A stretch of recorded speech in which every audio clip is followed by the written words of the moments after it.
قال رسول الله صلى الله عليه وسلم أتدرون ما الغيبة একদিন সাহাবাদেরকে উদ্দেশ্য করে রাসূলুল্লাহ সাল্লাল্লাহু আলাইহি সাল্লাম বললেন যে তোমরা কি জানো গীবত কাকে বলে? সাহাবারা উত্তরে বললেন যে আল্লাহ এবং তার রাসূল ভালো জানেন। ক্বালু আল্লাহু ওয়া রাসূলুহু আ'লাম। রাসূল সাল্লাল্লাহু আলাইহি সাল্লাম উত্তরে বললেন যিকরুকা আখাকা বিমা ইয়াকরা।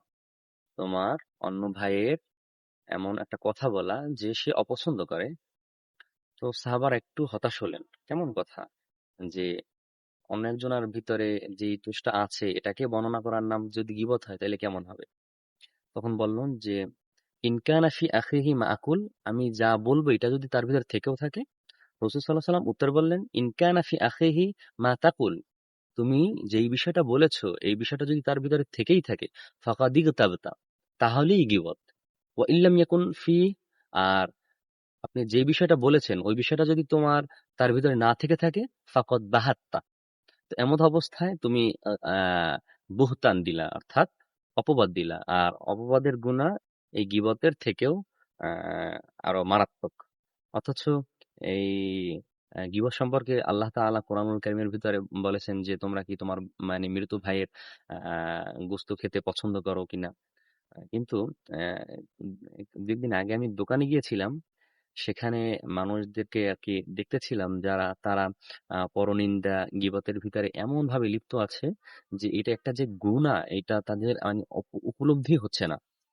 আমি আরেকটা হাদিস যদি আপনাদের সম্মুখে পেশ করি। হাদিসটা আম্মা জান আয়েশা রাদিয়াল্লাহু তাআলা আনহা থেকে। আন আয়েশা রাদিয়াল্লাহু তাআলা আনহা قالت حسبك من صفية كذا وكذا قالوا তানি قصيرة। যে একদিন রাসূলুল্লাহ সাল্লাল্লাহু আলাইহি ওয়াসাল্লামের সামনে আম্মাজান আয়েশা রাদিয়াল্লাহু তাআলা আনহা তিনি বলতেছেন যে সফিয়া এমন এমন, অর্থাৎ হাসবুকা মিন সফিয়াতা কাযা ওয়া কাযা। রাসূল সাল্লাল্লাহু আলাইহি ওয়াসাল্লাম বললেন যে তোমার জন্য এতটুকুই যথেষ্ট যে তুমি বলবা অমুকে এমন এমন এমন। তো এখান থেকে তানি কসিরা মুফাসসিরিন উদ্দেশ্য বলেছেন যে এখান তার উদ্দেশ্য হলো গিয়া সফিয়া রাদিয়াল্লাহু তাআলা আনহা তিনি একটু খাটো ছিলেন। হ্যাঁ, আমাদের মতো মানুষের মতো না, একটু সামান্য। অর্থাৎ আম্মা জান আয়েশা রাদিয়াল্লাহু তাআলা আনহা এর তুলনায়। তো আর বললেন যে, "হে আয়েশা শোনো, তোমার জন্য এতটুকুই যথেষ্ট যে তুমি বলবা অমুকে এমন, এমন, এমন।"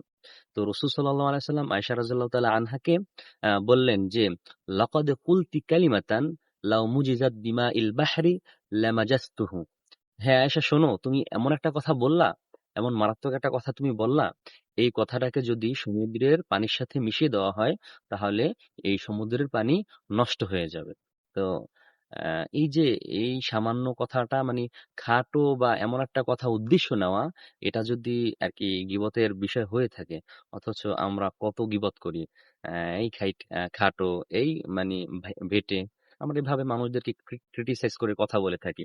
অথচ এগুলো একদম কবিরা গুনাহ, মানুষের পরনিন্দা এবং মানুষ কষ্ট পায়। আর মানুষের কষ্ট প্রদানকারী সে অবশ্যই আল্লাহ তাআলার প্রিয় হতে পারে না।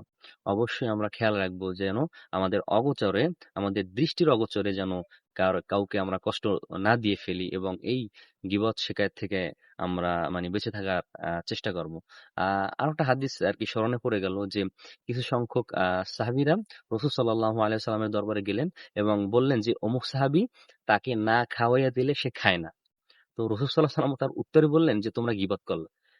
সাহাবারা মানে একটু হতাশ হয়ে গেলেন যে তাকে না খাওয়াইয়া দিলে সে খায় না, এই কথাটা কি গীবত? হ্যাঁ, এটাই গীবত। এটার নামই গীবত। তো যদি এটার নামও গীবত হয় তাহলে আমাদের অবশ্যই সতর্ক থাকতে হবে। এই গীবত নামক এবং কবিরা গুনাহ, মারাত্মক গুনাহ থেকে আল্লাহ তাআলা আমাদেরকে যেন হেফাজত করে। এইজন্য আল্লাহ তাআলার দরবারে আমরা সকলেই দোয়া করব এবং গীবত, শিকায়াত আমরা ছাড়ার চেষ্টা করব। আসসালামু আলাইকুম ওয়া রাহমাতুল্লাহি ওয়া বারাকাতুহু।